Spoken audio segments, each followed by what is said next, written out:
how do you like the atmosphere of the festival? It's really cool, like just to have the enthusiasm that you get from all the people, you know, as you know, the tour rolls on, you know, more people are finding out about our dying. It's really cool.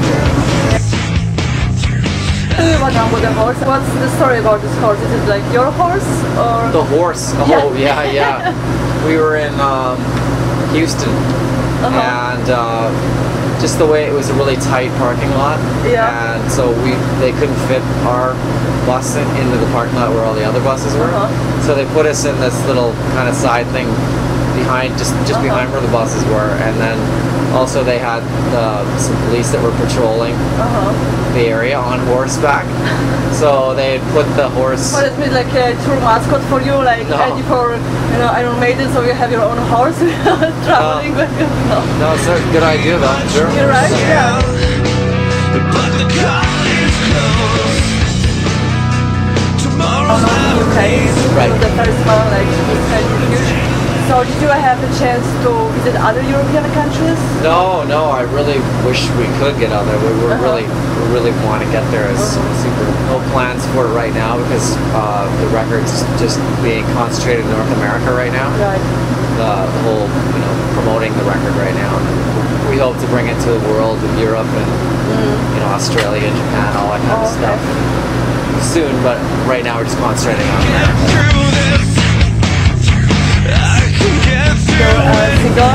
Die Trying, so it's number 5 on rock radio. It was really good. On the active rock charts. Yeah, so that's cool. How are you feeling about it? Did you expect we were ecstatic that it went that high. We were really proud, and it was on the charts for several months, so we were really happy about that too. And another get for this is feature on Transformers. As well. So is it like a second single for you guys? The second single just got released last month, so that one's starting to climb up the charts too, and really happy about that as well. Cool. This album is like your first major label debut, right? Yes, it is. Yeah.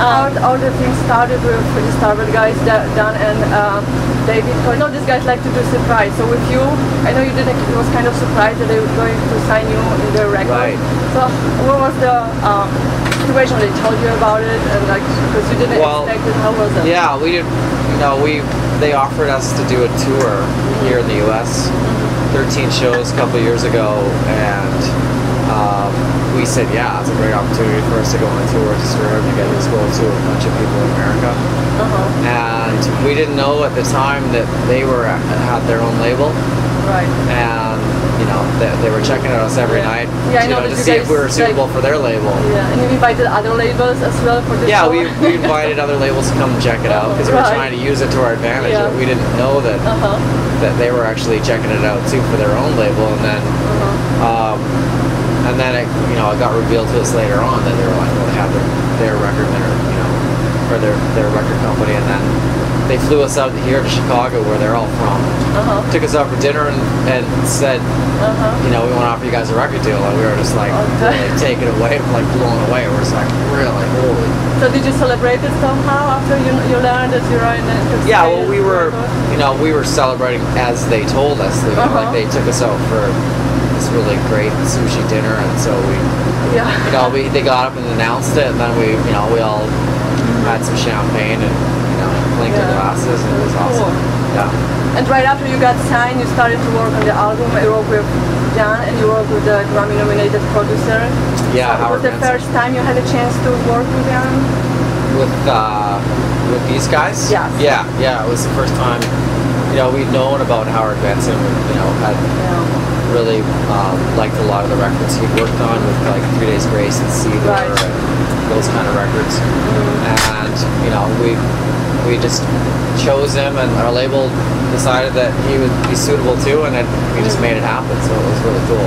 And then Dan also got involved later on, and we ended up doing 5 songs with him, and it was great. It's a great experience. Like I always learn from every recording experience. Just everybody has their own way of producing, and it you know, you'll be able to take little bits and pieces to how you're gonna record in the future. This album, when you work, you started with lyrics, then you work on tunes. So is it the kind of workflow that works the best for you? That you start with writing lyrics, then you do music? You know, sometimes it's the music that comes first. Sometimes it might be a lyric or a you know, a song title that kind of starts it all out. But most of the time, it's the music that starts first, and then we put melodies and then lyrics on top after that. So. And with lyrics, you guys work all together, or is It's usually mainly Johnny that does most of the lyrics. Sometimes some guys in the band will come up with a few lines here and there, but Johnny takes most of the writing for that. What do you find ideas for the lyrics, like everyday life or what happens? Yeah, pretty much just life experience, real life experience, and you know, philosophies of how we think, you know, life should be done for ourselves. And guys have like favorite song from this album you like to perform live, or how this responded to the I knew it would put this stuff right. I got you. I really like to play Straight Across My Mind. I think that's a really good one. So it's our set opener, and I think it's just really, really fun. It's got a great riff, and I do the solo in there, so it's fun to do too. I can get through anything. Before you guys going on stage, do you have like pre-gig ritual? You're doing something special? Like, you know, just before we're ready to go, just before we hit the stage, we'll all just kind of put our fists in a circle and say something random. Okay, and that helps. Yeah, it's just kind of one of those things. Totally busy with touring. Do you guys have time for other hobbies? Oh, you know, there's not a whole, like, we don't really have activities that we generally do. We like to, you know, sometimes we just like to, you know, go and rest or go enjoy the area, go and have, you know, dinner or lunch or something like that, and maybe go to a pub and have a couple of their local brews or something like that. We tend to like to do that a lot. You know. And are you guys going out to watch other bands playing too? Yeah, whenever we can. I mean, we're pretty busy on this tour with, you know, just getting ready for the show and then after doing interviews and you know, all that kind of stuff, and then we'll generally go out and watch like Seether and 3 Days Grace and Avenged Sevenfold, because that's usually when we're done our day basically. So yeah. And you're doing usually from the backstage, or are you going into the crowds to watch bands playing? I do a bit of both. Yeah. If I can make it through this, I can get through it. So my question: do you guys have a name for your tour bus? No, we don't actually. It's a good idea though. We should probably name it. Yeah, so the second good idea I gave you today, like, what is Give me lots of ideas here.